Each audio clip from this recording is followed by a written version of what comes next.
Dear students, I welcome you all in my lecture series on digital signal processing. This is the fifth lecture of this series.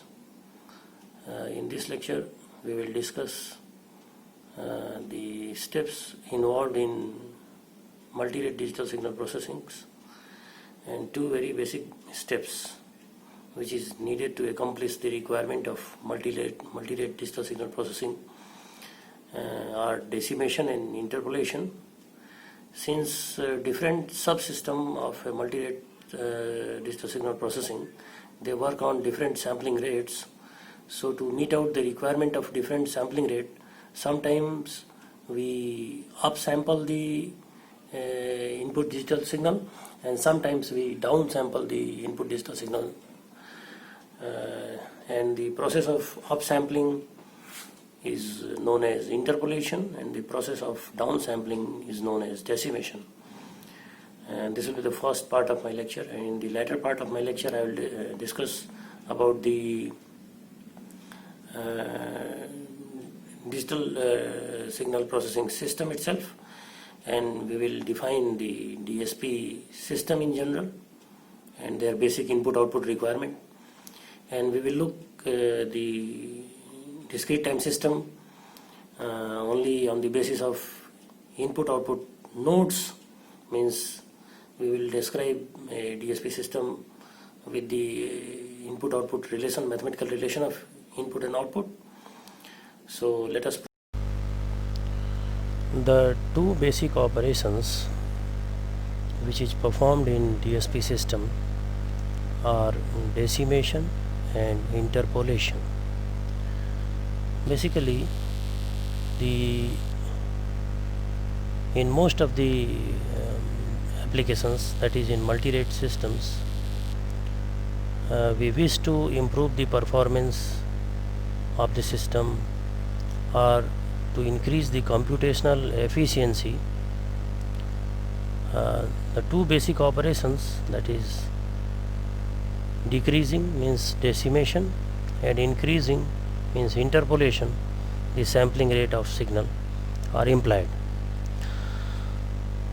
So how can we define decimation? Suppose we have an analog signal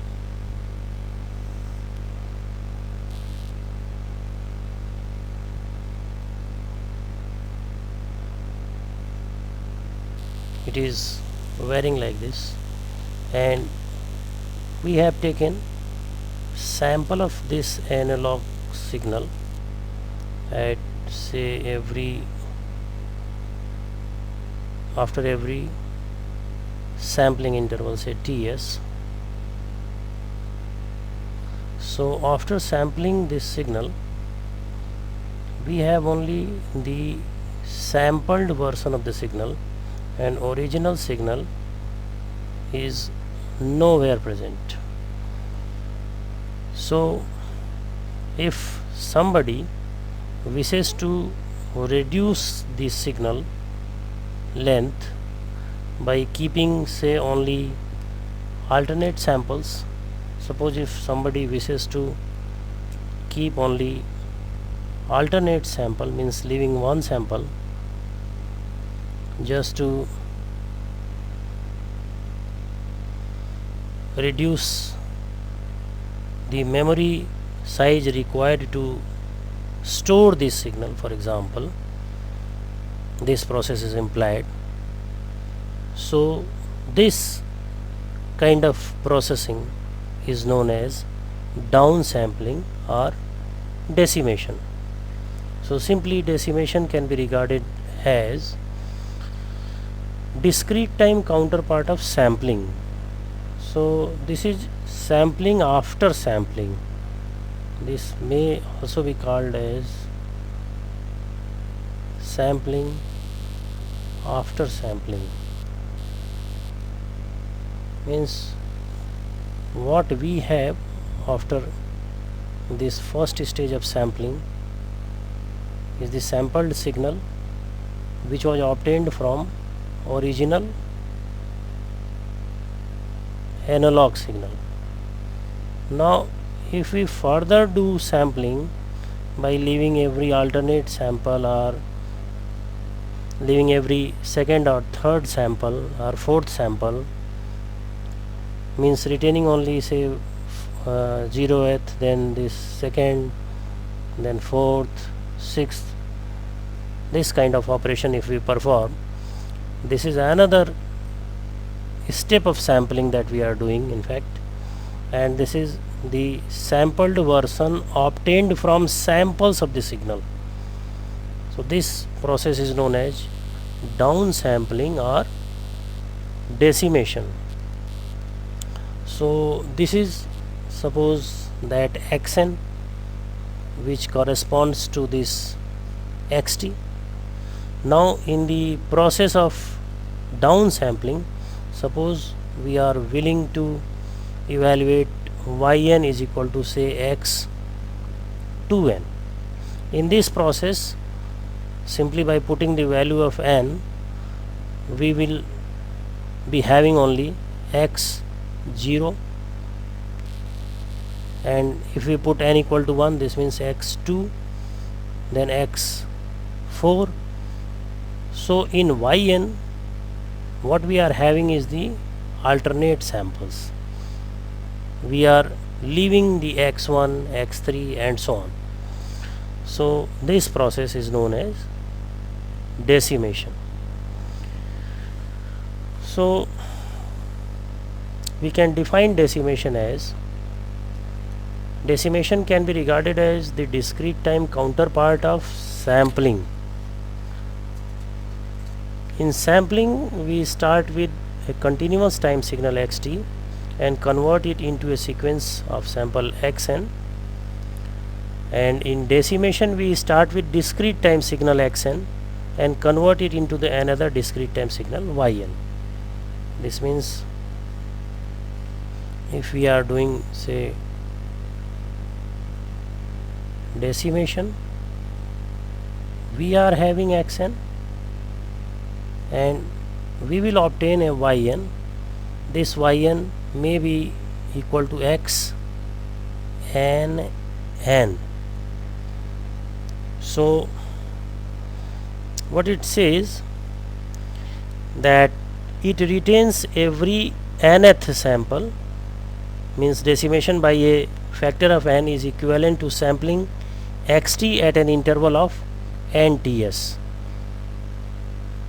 Means instead of sampling xt at every ts, we are sampling now xt at n ts, and it implies an n-fold reduction in sampling rate. It implies an n-fold reduction in sampling rate.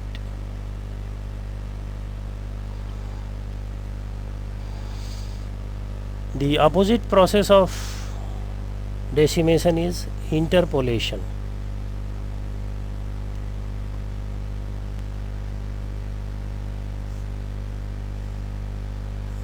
Suppose we have the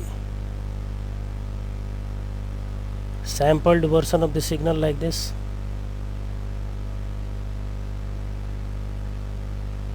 If we wish to enhance the quality of signal, this is very often done in audio processing or video processing and in many other communication systems. So we have to insert some artificial samples in between. So there should be some algorithm to decide the value of the signal which is inserted between the available samples. So the very simplest algorithm is to insert 0 value. Suppose we wish to insert some artificial samples, so at the place of every artificial sample we are inserting 0 value. There may be another wise decision to make this sample equivalent to the value of previous sample. So this kind of sample insertion is done, and this is known as step interpolation. So the very first in which we are inserting 0 is known as 0 interpolation, and in the process in which we are retaining the previous value of the signal sample is known as step interpolation. And there is a scheme in which we keep the average value of the two samples between we keep the average value of the samples, and this value is given for the inserted new sample. So here also the step interpolation if we perform, so we can decide any other we can decide any of these methods for interpolation, and we can improve our signal quality as it is desired in a particular application, or we can also compress our signal if it is required for some communication purposes. So suppose if we have a signal xn and we are decimating it by 2,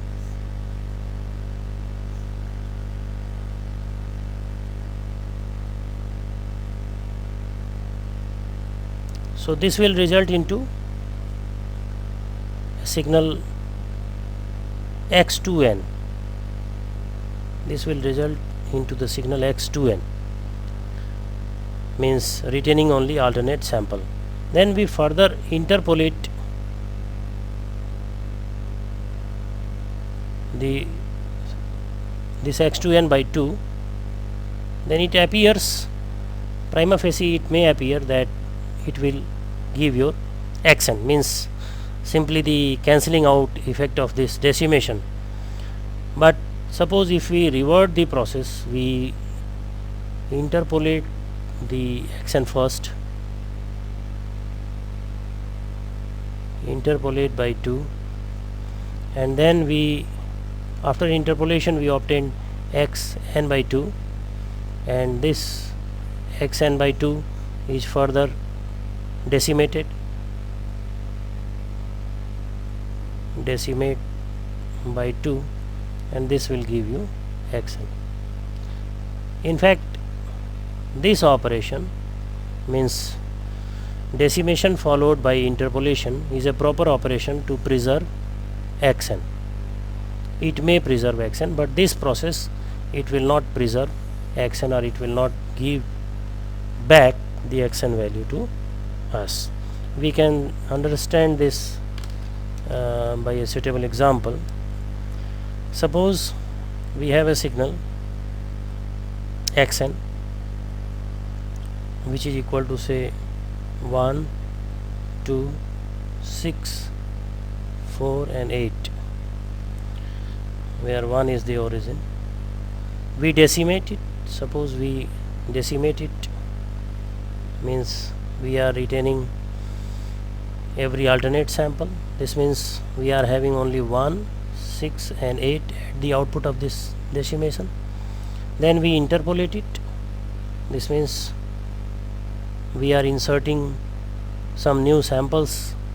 Say we are performing a step interpolation. This means we are inserting the previous value for the artificial sample. So 6 is inserted over here, and then 8 and 8.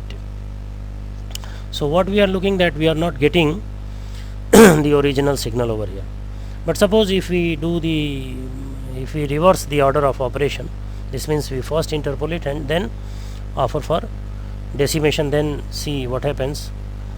1, 2, 6, 4 and 8 is the signal, and we first interpolate it. This means we insert artificial sample by the process of step interpolation. So 1, 1, 2, 2, 6, 6, 4, 4 and 8, 8 are this is the signal obtained after interpolation.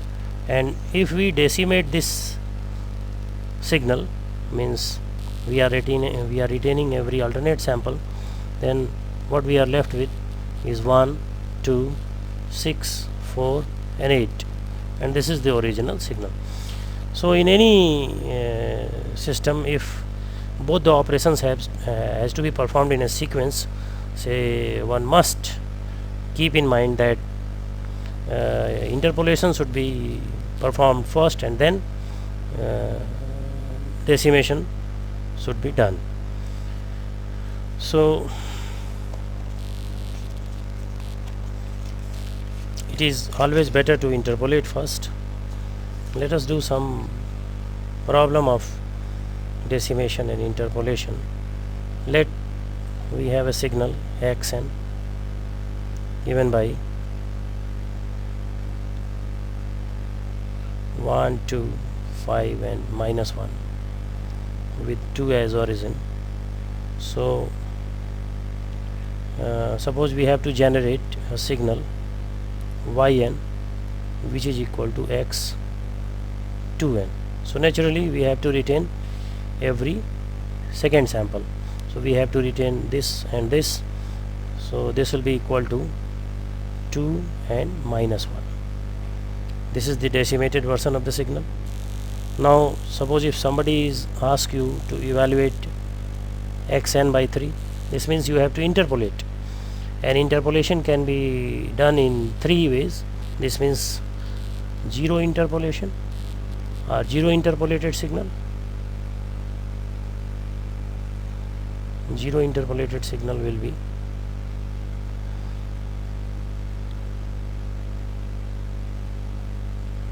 we insert n-1 artificial samples. So 1 and then 2 zeros, then 2 and then 2 zeros, 5 and then 2 zeros in order, and then -1 and then 2 zeros. This is an upsampler. If we offer for step interpolation or step interpolated signal,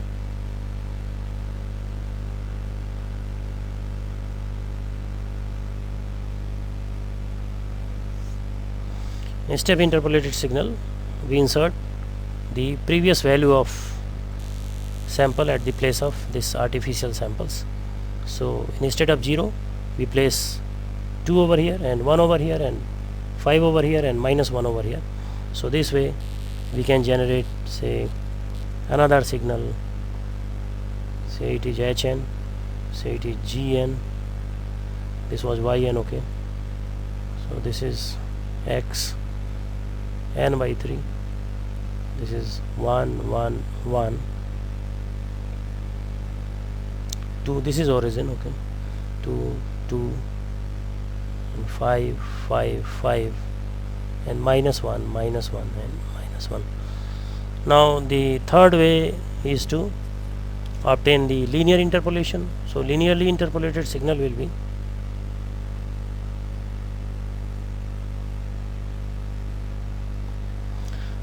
linear interpolation will result in this we obtain the average value of these two signals, and that too for two samples, means two equidistant sample from this position and then two equidistant sample from this position and two equidistant sample from this position. So just I am writing down the result, you can do the arithmetic for that. It will be 1 and then 4 by 3, then 5 by 3, then 2, and then naturally 2, 3 and 4 and 5, and from 5 and -1 you can very easily visualize that you can insert 3 and 1 and then -1, and from -1 to 0 you have to do this process. This means it is -2 by 3 and -1 by 3. So this way we can obtain decimation and interpolation of a given signal. So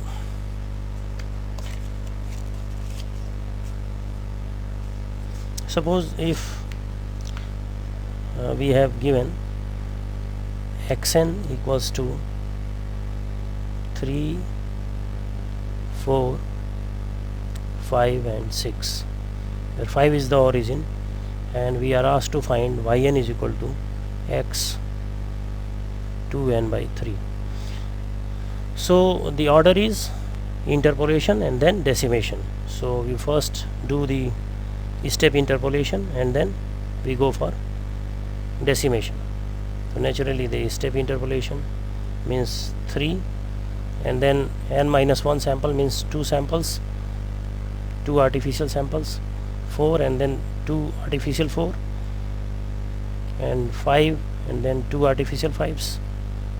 This 5 is origin, then 6 and 2 artificial 6.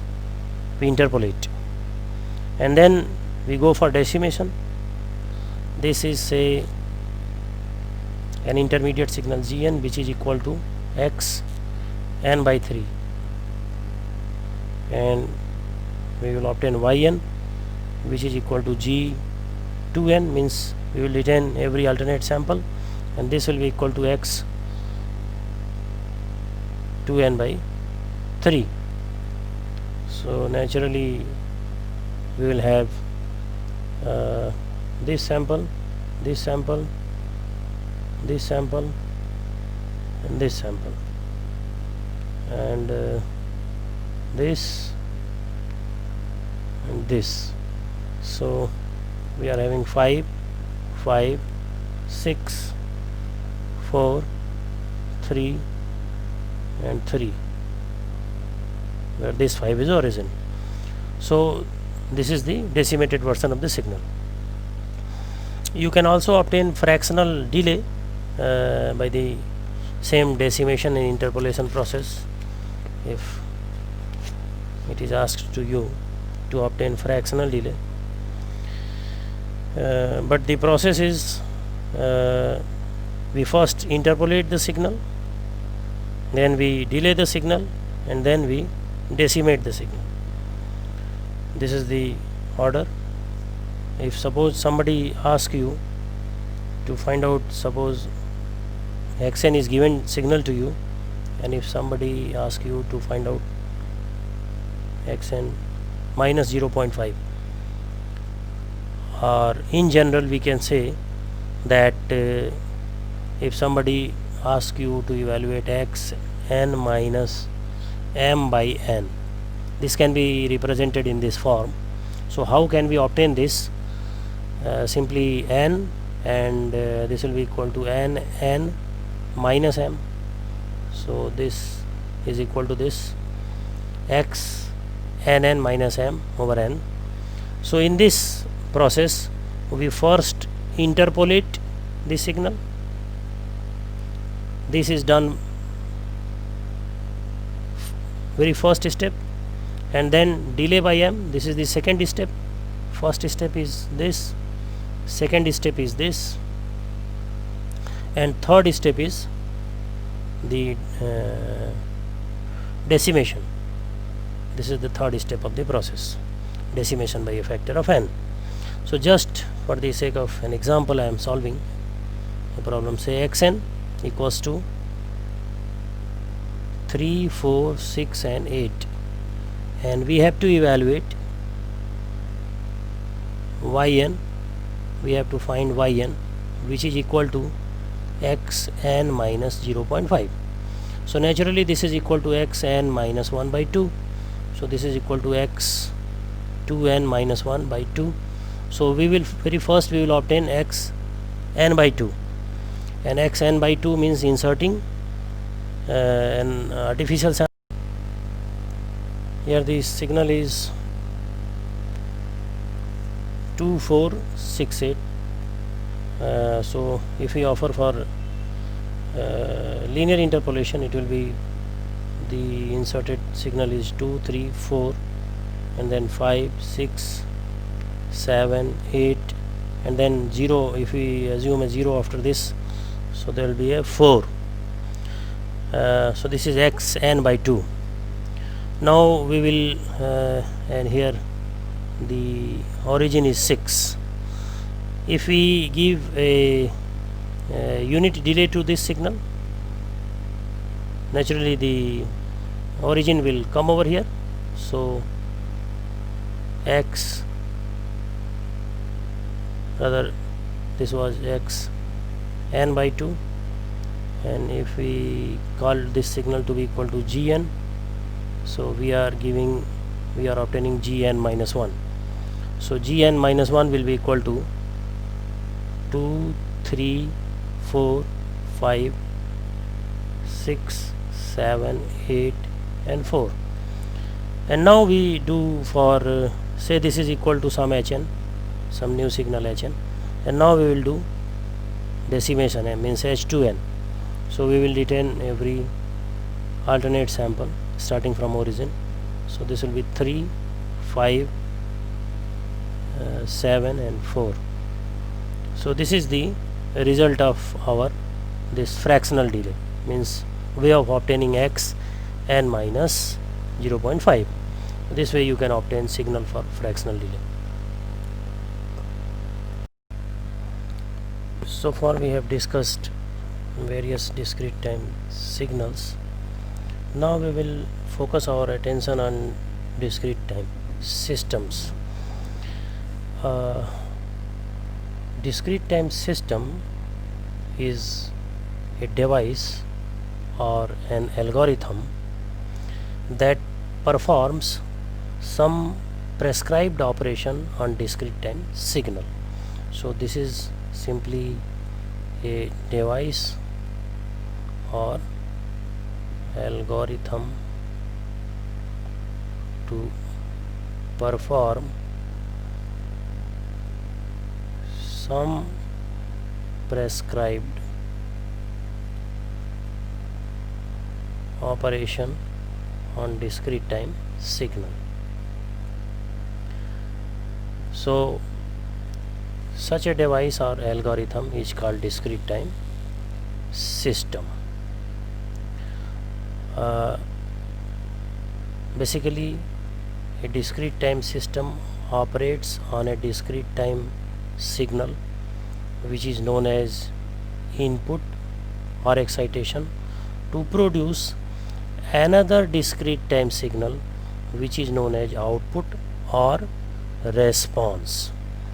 This input or excitation is generally denoted by a letter xn, and output or response is generally indicated by a letter yn, and a mathematical relationship is expressed by that yn is transformation of xn, and this transformation is done by the system itself, which may be a hardware, or it may be a set of program, or it may be the combination of both hardware and software.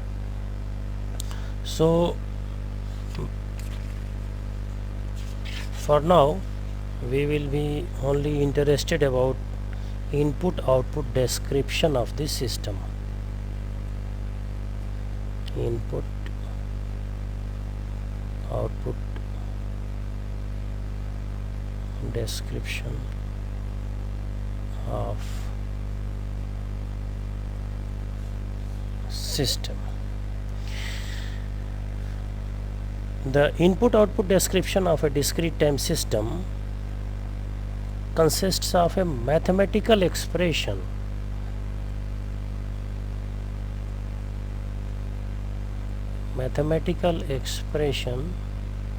or rule which explicitly defines the relation between input and output signal. So this is basically the input output relationship. Input output description is simply the input output relationship. So here the internal structure of the system is unknown to us.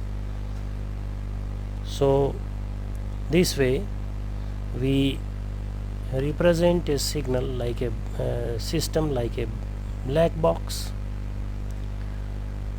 Here input is applied and output is obtained, and output is function of the applied input. So this is the simply mathematical representation of the output with respect to input. Now a problem, an illustrative problem will explain the matter. Suppose we have given a signal excitation whose functional representation is like this. The signal attains value mod n for n ranging from 4 to -4, and it is 0 otherwise. So we have to evaluate the response of the system whose input output expression is given as, say this is the first system, then second system is a system whose input output response is related like this, then third another system which generates an output whose input output response is related by this relation, that is y3n is equal to xn plus 1. Then another system y4, it produces an output y4n which is equal to 1 by 3 of the x n plus 1 plus xn plus x n minus 1. And say we have another system y5n which gives the maximum out of the 3 samples, that is x n plus 1, xn and xn minus 1. And y6n is another system which gives the running sum of the applied inputs, say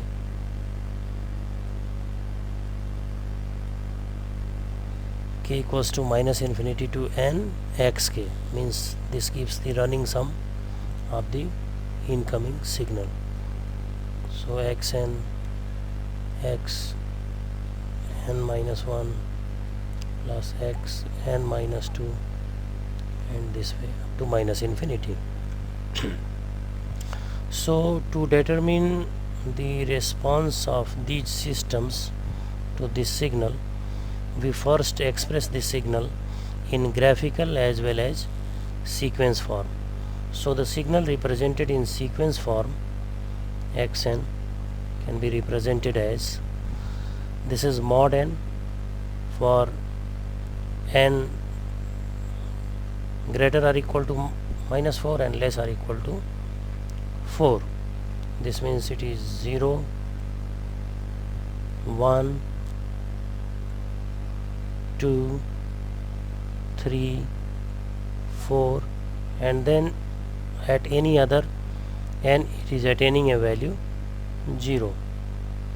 Similarly 1, 2, 3, 4, and at any other n it is attaining a value 0 with this 0 as origin.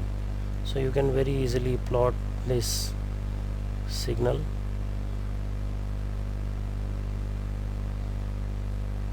One, 2, 3, 4, 0, and at any other n it is attaining a value 0. Then these stems are the value at a particular n, -1, -2, -3, -4, and so on. So the very first system produces the output, whatever is applied at the input, it produces the same as output. This kind of system is known as identity system. This is identity system. Then this first system described in B, problem part B, is a unit delay system which delays the applied input by one sample. This means it simply produces y2n is simply 0 0 4 3 2 1 0 1 2 3 4 0 0. So it shift right the total signal by 1 unit of time. And similarly this C is a unit advance signal, so nothing extra, it simply shift this signal to the left by 1 unit of time, and this way this will come at the origin and this will come at one place and so on. The part D, what part D does, I will this D. Suppose we have to calculate say y40. So for that what we need to do, 1 by 3 x1 x0 and x minus 1. We have to add all the three value and divide it by 3. And what are those three values? It is 1, 0 and 1. So naturally it is 2, means the origin value will be 2 by 3. And this way you can calculate y4 minus 1, y4 1, and you can write down the sequence for this. I am leaving this as a problem for you. And similarly y5n, in y5n we retain the maximum out of these three samples, means to calculate y50 we have to retain maximum of x1, x0 and x minus 1. So naturally that maximum is 1, so this value is 1. Now suppose if one wishes to calculate y1 or say y3 of this y53 rather, so what we need to retain maximum of this, what the expression says, 3 plus 1 yani x4 and this x3 and 3 minus 1 means x2. Well, what is x4? x4 is 4, x3 is 3 and x2 is 2, so its output is 4. So this way you can make the sequence for this y5n. So if you look at the equation of y6n, it is summation k starting from minus infinity to n xk. And if you look at the input function, this is equal to mod n for n ranging between 4 and minus 4, and it is attaining a value 0 at any other integer value n. So the graphical shape of this signal will be like this. So let us determine the value of y6n in sequence form. So naturally this will be 0, and at minus 4 its value will be 4, at minus 3 its value will be 7, since all the values are added from minus infinity, then 9 and 10, then at 0 it is 10 and 11 13, 16 and 20 and 20 for all other samples, because it is accumulating all the previous values. So this is the output sequence Y6N, and this system is basically, it is known as accumulator. This system is called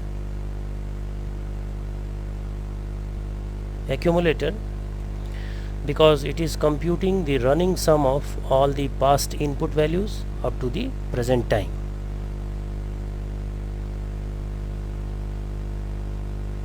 Computes the running sum of all the past input values up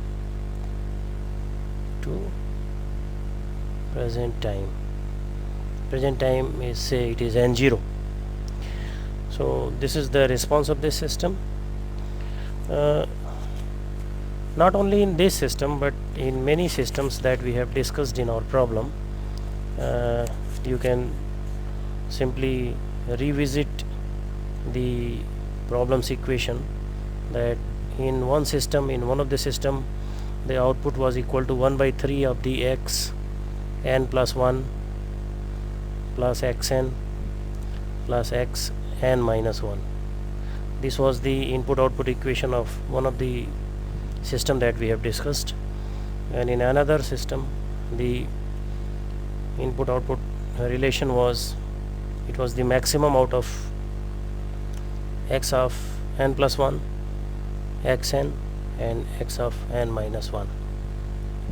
This is another input output relation that we have discussed, and the relationship of accumulator itself, if you recall, it is a summation starting from k equals to minus infinity to n xk. So in all the systems we are looking that the output is dependent not only on the applied input at that instant. Say we are interested in counting the yn0, then naturally this will be n0, okay, this will be n0 minus 1. So in all the systems, suppose we are taking some particular instant n0 on the timeline, then output at any n0 is dependent not only on the input applied at that particular n0 but also on the input value which is available at past of that n0 and at future of that n0, means future as well as past inputs. So output not only depends on the present input but it also depends on the past as well as future inputs. So this kind of system comes under some special category, and they will be classified, they will be given their special name in the latter part of my lecture. But what here I wish to emphasize, that output is dependent on present as well as past input, and it may be dependent on the future input also. So just for the case of accumulator, if we break down this equation in two parts, this can be broken like this. Suppose I wish to break this in two parts, so this will be summation k starting from minus infinity to say n0 minus 1 xk plus x n0.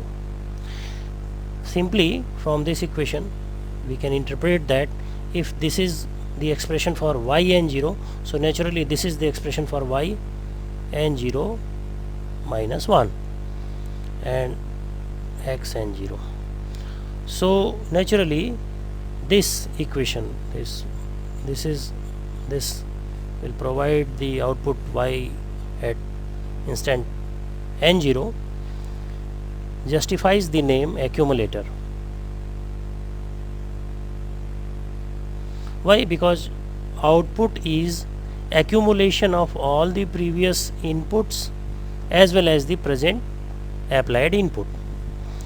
So this system computes the current value of output by adding or you can say accumulating the current value of input to the previous output values. So we can draw some interesting conclusion from this equation. If we look it quite deeply, what we are looking that at any instant, say n0, yn0 is equal to yn0 minus 1 plus x n0. So naturally the output at the moment just at the future of this means yn0 plus 1, it will be naturally yn plus x n0 plus 1 and so on. So what we note down here, that problem in computing yn0, since it is dependent on all yn0 minus 1, so and yn0 minus 1 is equals to summation k ranging from minus infinity to n0 minus 1 xk. So we have to compute this part of the equation to get yn0. So this summarizes the effect on the system from all the input which had been applied to the system before time n0. Therefore we can say that the response of the system for n is equal to n0 to the input xn that is applied at time say n0 is combined result of this input, means the applied input, and the all the inputs which had been applied previous to this to the system. So finally we say this condition to be the initial condition of the system. This is initial condition of the system. So the additional information that is required to determine the output yn for any n which is greater or equal to n0, we need to compute the initial condition. So suppose if the accumulator had no excitation prior to n0, means it has no input available prior to this input, in this situation this yn0 minus 1 will be equal to 0. We have this equation yn0 minus 1 plus x n0. Suppose before the instant n0, if we look at this situation on the timeline, this is n, this is some time n0, this is n0 minus 1, this is n0 minus 2 and so on. We are approaching from minus infinity towards this point.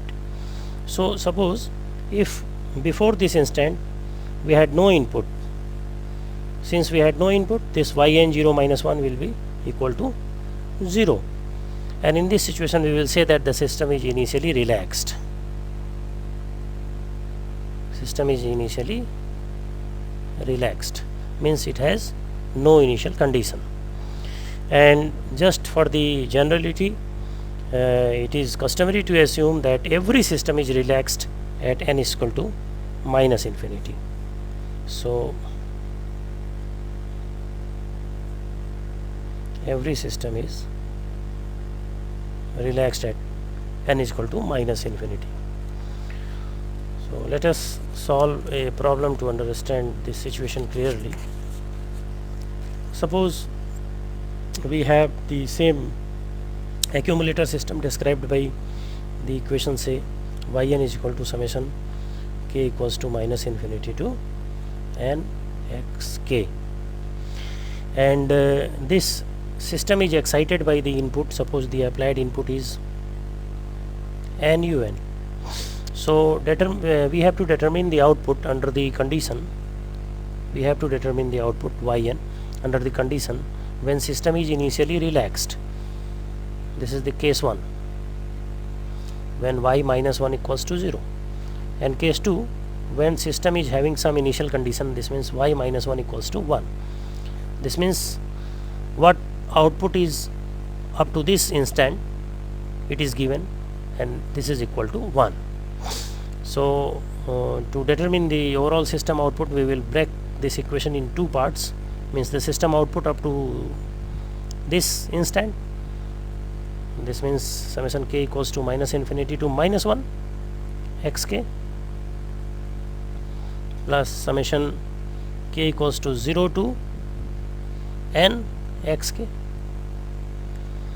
This summation is simply broken in two parts, and this in effect it is called y minus 1. This is y minus 1, and plus summation k equals to 0 to n xk.